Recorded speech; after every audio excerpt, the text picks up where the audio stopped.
ব্যয় সংকোচন ও নিষেধাজ্ঞার এই সময়ও প্রশিক্ষণের নামে তুরস্ক ভ্রমণে যাচ্ছেন বস্ত্র ও পাট মন্ত্রণালয়ের ৮ কর্মকর্তা, যাদের 7 জনই প্রশাসন ক্যাডারের। অথচ এই প্রশিক্ষণ নেওয়ার কথা কারিগরি ও দপ্তর সংশ্লিষ্ট কর্মকর্তাদের। অভিযোগ আছে ভ্রমণের জন্য তালিকা করা হয়েছে প্রভাব খাটিয়ে, জানিয়ে প্রশ্ন তুলেছেন বিশ্লেষকরা। ইমদাদ হোসাইনের বিশেষ প্রতিবেদন।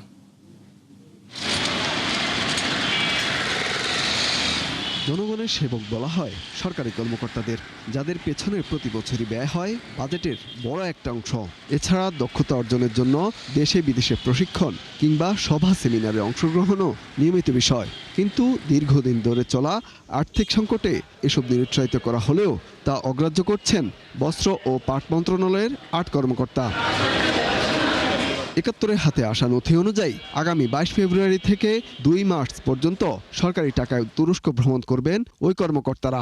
যে তালিকায় আছেন মন্ত্রণালয়ের যুগ্ম সচিব হাফসা বেগম, উপসচিব সাইফুল ইসলাম আজাদ, সাবিহা ইয়াসমিন, পাট অধিদপ্তরের উপপরিচালক আনিসুর রহমান, বস্ত্র অধিদপ্তরের পরিচালক জাহিদুর রহমান, উপসচিব জিল্লুর রহমান, জ্যেষ্ঠ সহকারী সচিব শেখ আব্দুল্লাহ সাদিদ এবং বরিশাল টেক্সটাইল কলেজের ভারপ্রাপ্ত অধ্যক্ষ আব্দুল কাদের বেপারি। সরকারি আদেশের ওই চিঠিতে বলা হয়, পাট ও বস্ত্রশিল্পের মূল্য শৃঙ্খল, প্রযুক্তি ও রপ্তানি প্রতিযোগিতা বিষয়ে ৯ দিনের প্রশিক্ষণ দেবে ইস্তাম্বুল কারিগরি বিশ্ববিদ্যালয়।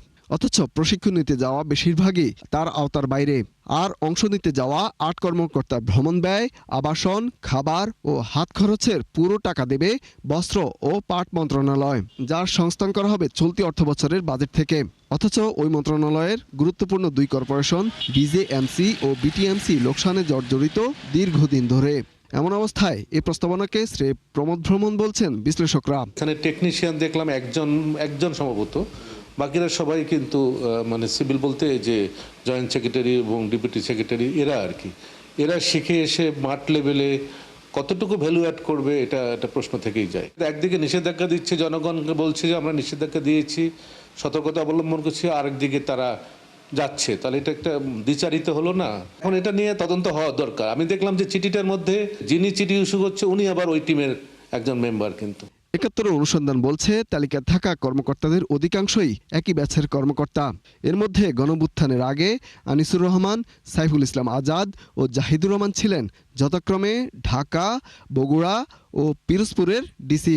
যদিও এই ভ্রমণের পক্ষে সাফাই গাইলেন প্রশাসনিক কর্মকর্তা জিল্লুর রহমান, যিনি নিজেই সই করেছেন ওই সরকারি আদেশে।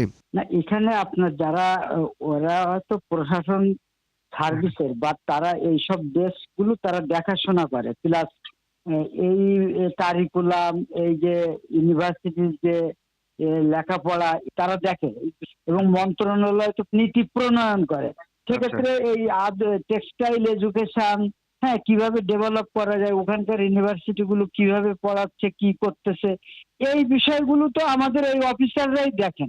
মন্ত্রণালয়ের একাধিক কর্মকর্তা জানান, পুরো ভ্রমণের খরচ ছাড়াতে পারে কোটি টাকা।